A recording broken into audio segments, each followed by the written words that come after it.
రామ్ గారు నిర్వహిస్తున్న happy money visualisation 2.0 మీరు జాయిన్ అవ్వాలనుకుంటున్నారా? కింద నంబర్లని సంప్రదించండి.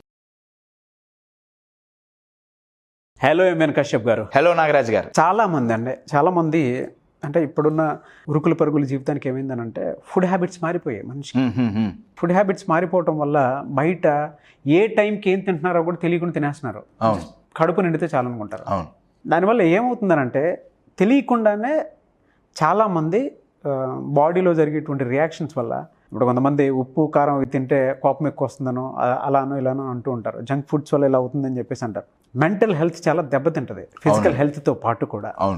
ఆలోచనలు ఒకదాని వెంట ఒకటి పరిగెడుతూనే ఉంటాయి. కంట్రోల్లో ఉండదు, అన్కంట్రోలింగ్గా ఉంటాయి. ఆ స్టేట్ ఆఫ్ మైండ్ని బ్యాలెన్స్ చేయాలి అంటే ఎలా? ఇమోషనల్గా స్ట్రాంగ్ అవ్వాలి అంటే ఇమోషనల్గా హెల్దీగా ఉండాలి first of all. Very good. Physical health బాగుండాలంటే బాగా ప్రధాన పాత్ర పోషించేది ఫ్యాట్ అండి, కదా? కొవ్వు మించుండా కొవ్వును కరిగించాల్సి ఉంటుంది ఫిజికల్ హెల్త్ అయితే. బాగా చెప్పారు కదా. మించుందా అని చెప్తే ఆ డాష్లో ఎన్నైనా ఫీల్ చేసుకోవచ్చు. సేమ్ ఇమోషనల్ హెల్త్ కూడా మంచిగా ఉండాలంటే ఇమోషనల్ కొవ్వు ఎక్కువ కాకుండా చూసుకోవాలి. అంటే ఇప్పుడు ఇమోషనల్ ఫ్యాట్ అనేది ఏం పదార్థం ఏం లేదండి, ఎక్సెస్ థాట్స్. ఇప్పుడు ఫ్యాట్ ఎక్కడి నుంచి వచ్చింది? తిండి నుంచి వచ్చింది, అంతేగా? మనం తింటున్నాం, దాన్ని ఉపయోగించుకోకపోతే అది ఫ్యాట్ లాగా స్టోర్ ఏదో ఉంది కదండి ప్రొసీజర్. అవునవునండి. మీరు జిమ్ పోతున్నారు కాబట్టి మీకు తెలుసు. సో నేను పక్కగానే ఉంటాను, ఏదో ఫిట్నెస్ కోసం వెళ్తున్నాను. మీది ఫిజికల్ ఫిట్నెస్. సో బేసిక్గా ఆ ఫ్యాట్ ఒకటి ఇదవుతుంది కదా. ఏం చెప్తున్నా అంటే ఆ ఫ్యాట్ మనం తినే తిండి నుంచే వస్తుంది కదా ఫిజికల్గా. సేమ్ మీరన్నట్లు ఇమోషనల్ ఫ్యాట్ మన ఆలోచనల నుంచే వస్తుంది. మనం తినే తిండి మన బాడీకి శక్తి ఇస్తే మన ఆలోచనలు మన మైండ్కి శక్తినివ్వగలవు. తినే తిండి ఎప్పుడైతే అన్హైజీనిక్ ఉంటుందో అప్పుడు హెల్త్ ఇష్యూస్ వస్తాయి. మన థాట్స్ అండ్ థింకింగ్ ఈ రెండు ఎప్పుడైతే అన్హైజీనిక్ అవుతాయో అప్పుడు ఇమోషనల్ ఇల్నెస్ వస్తుంది. సో ఫస్ట్ ఇమోషనల్గా స్ట్రాంగ్ ఉండాలంటే ఇమోషనల్గా హెల్దీగా ఉండాలి. ఇమోషనల్గా హెల్దీగా ఉండాలంటే ఈ ఇమోషనల్ ఫ్యాట్ అనేది కరిగిపోవాలి. అంటే ఉండాల్సిన మోతాదులోనే ఉండాలి. ఫ్యాట్ లేకపోతే బాడీలో ప్రాబ్లం ఉండో, ఉండాల్సినంత ఉండాల్సిందే. You're getting it? ఆ ఇమోషనల్ ఫ్యాట్ ఏంటి? FAT అండి. ఓకే. ఫ్యాట్ FAT అబ్రివేషన్ ఏమైనా ఉందా సార్? డెఫినెట్గా. F for fear. బాగా గుర్తుపెట్టుకోండి, ఫ్యాట్ బాడీలో ఉండాలి, లేకపోతే కుదరదు. కానీ ఎక్సెస్ ఉండకూడదు. ఫియర్ చాలా చాలా చాలా చాలా అవసరం. ఫియర్ చాలా అవసరం అండి. కానీ అది మోతాదు మించి ఉందా, ఆ ఫియర్ మనిషిని ఫ్రీజ్ చేసేస్తుంది, యాక్షన్ తీసుకొనిది. ఆ కొవ్వు, ఆ ఎక్సెస్ ఫియర్ మాత్రం కరగాల్సిందే. అన్నిటికంటే అతిపెద్ద ఫియర్ అండి, అతిపెద్ద ఫియర్ ఆఫ్ ఫెయిల్యూర్. ఫెయిల్ అవుతానేమో అన్న భయం. ఇంకా అవలా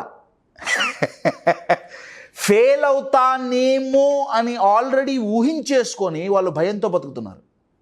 వాళ్ళు పోస్ట్ పోన్ ఎక్కువ చేస్తారండి. బాడీలో ఫ్యాట్ ఎక్కువైతే చాలా లేజీగా ఉంటాం.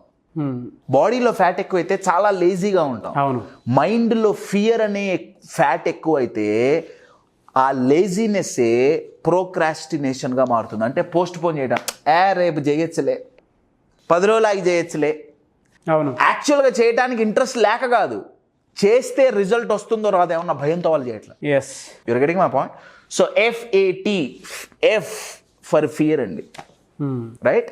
ఏ కొంచెం సేపు పక్కన పెడదాం, టీకి వెళ్దాం. T for tension. Okay. Fear and tension రెండు తోడు దొంగలండి. అదే చెప్పబోతున్నాను. రెండు చాలా చాలా క్లోజ్గా మూవ్ అయ్యే ఇద్దరు మంచి దోస్తులు వాళ్ళిద్దరు. ఫియర్ రాగానే టెన్షన్ వస్తుంది, టెన్షన్ రాగానే ఫియర్ వస్తుంది. టెన్షన్ వచ్చిందా ఇక బాత్రూంలో కూర్చోవటమే. హిందీలో రెస్ట్ రూమ్ని శౌచాలయ అంటాం కదా, తెలుగులో శౌచాలయం కదా. తెలుగులో కూడా శౌచాలయం అంటారుగా. టెన్షన్ వస్తే కూర్చోవాల్సింది శౌచాలయంలో కాదు, శౌచాలయంలో. ఆలోచించాలి. అది ఆ టెన్షన్ వచ్చినప్పుడు ఏమవుతుందంటే అండి, ఆ ప్యాటర్న్ వాళ్ళ మైండ్లోకి రాదు.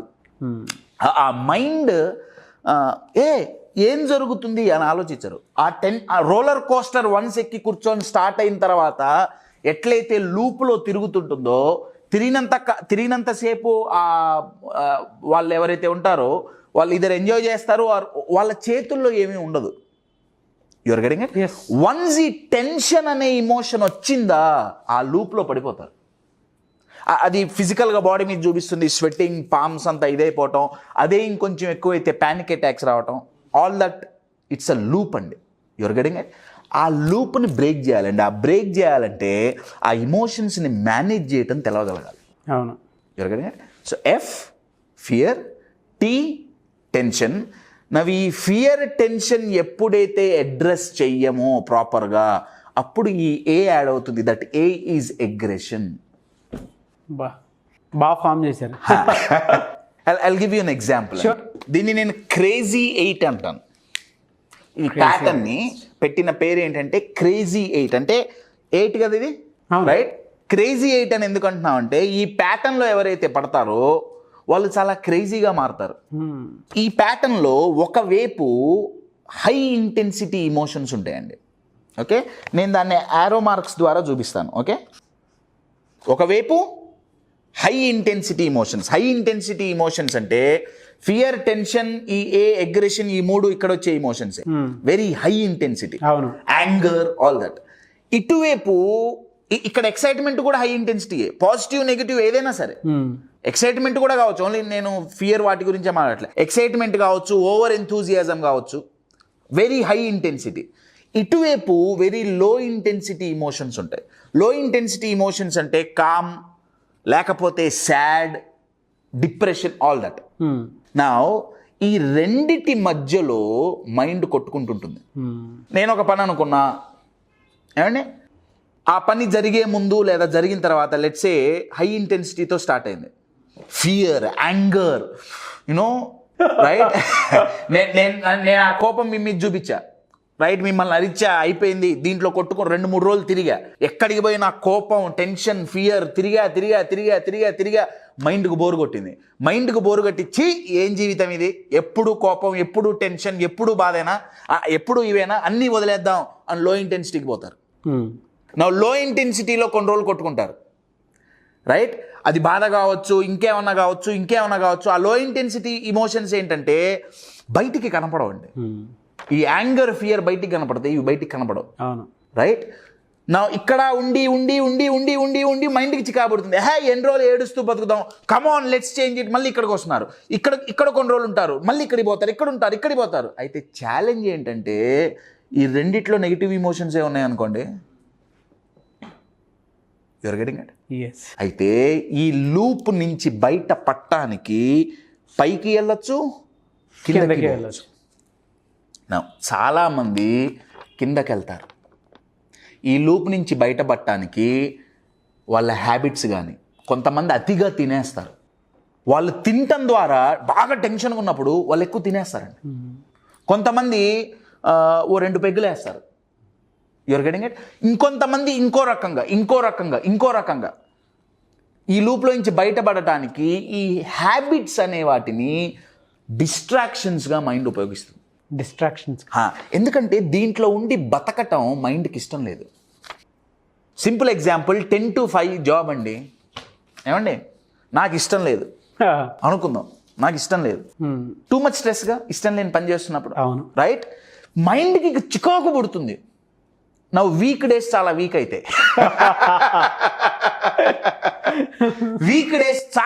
అయితే నా వీకెండ్ ఎప్పుడు వస్తుంది, చిల్ అవుట్ అవ్వాలి.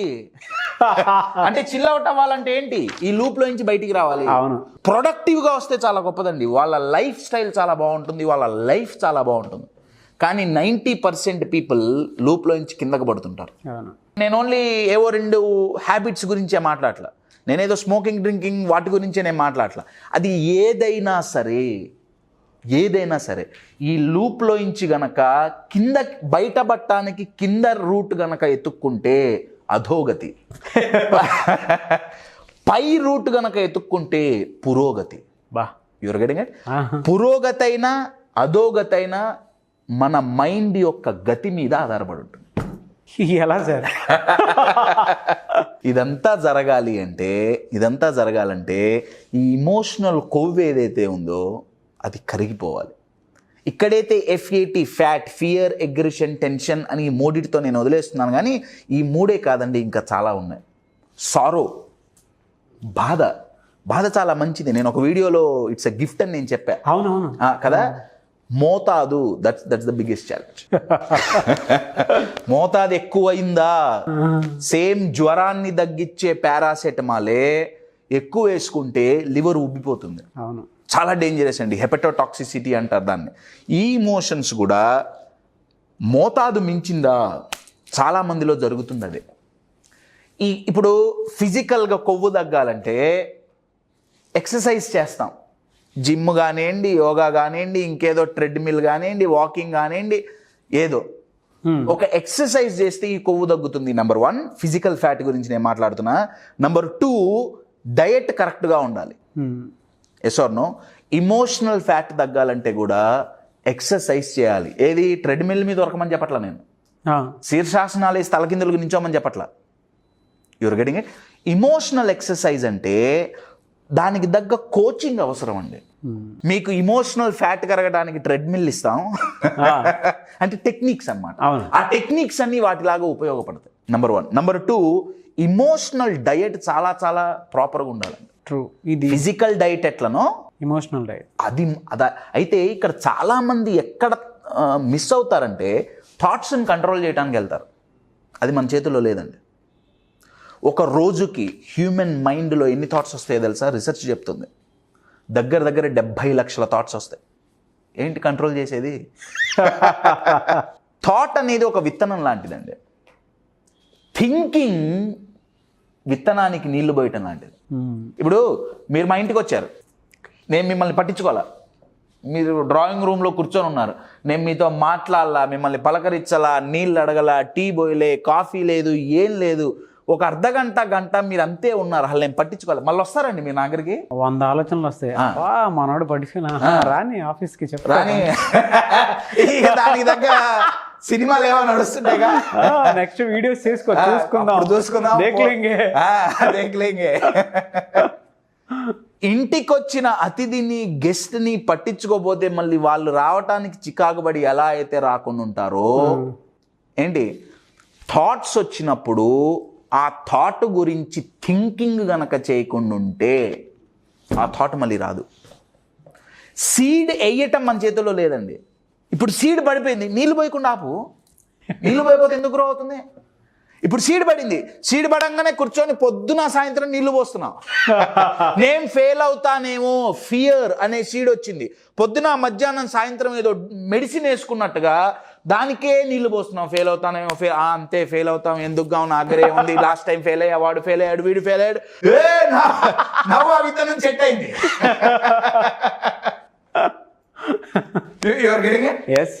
లేదా మీరు నన్ను ఏదో అన్నారు, ప్రతిసారి మీ ఎగ్జాంపుల్ తీసుకుంటున్నా, ముందు కూర్చున్నారు కాబట్టి. ఇవాళ ఏదో అన్నారు, నాకు కోపం వచ్చి థాట్ పడింది. నాగరాజు నన్ను అన్నాను, నేను వెళ్ళిపోయా ఇక్కడ నుంచి, ఆఫీస్ నుంచి నేను వెళ్ళిపోయా, నాగరాజు నా ముందు లేడు అన్న థాట్ లోపల ఉంది. దానికి నీళ్లు పోస్తున్నాను. నన్ను అంటాడా, ఎంత ధైర్యం. నీళ్లు పోసి పెంచి పోషిస్తున్నాం. మనం దాన్ని పెంచి పోషిస్తున్నాం, అది మనల్ని శోషిస్తోంది. నెక్స్ట్ షూట్ అప్పుడు చూద్దాం. అప్పుడు చూద్దాం. ఇక కంటెంట్ అడుగుతాడు కదా. సో థాట్స్ని మనం థాట్స్ని కంట్రోల్ చేయొచ్చండి. అది చాలా హై లెవెల్, ఎన్నో సాధనలు అవి వేరండి, ఆ ప్రాక్టీసెస్ వేరు. బట్ నార్మల్ లైఫ్ లీడ్ చేసే వాళ్ళు థింకింగ్ వీ కెన్ మేనేజ్ అండి. ఆ థింకింగ్ మేనేజ్ అయ్యిందా ఆ ఇమోషనల్ కొవ్వు అనేది కరుగుతుంది. థ్యాంక్ యూ సో మచ్ అంబియాన్ కశ్యప్. Thank you. సుమన్ టీవీలో మీ పర్సనల్ అండ్ బిజినెస్ ప్రమోషన్స్ కోసం కింది నెంబర్కి కాంటాక్ట్ చేయండి.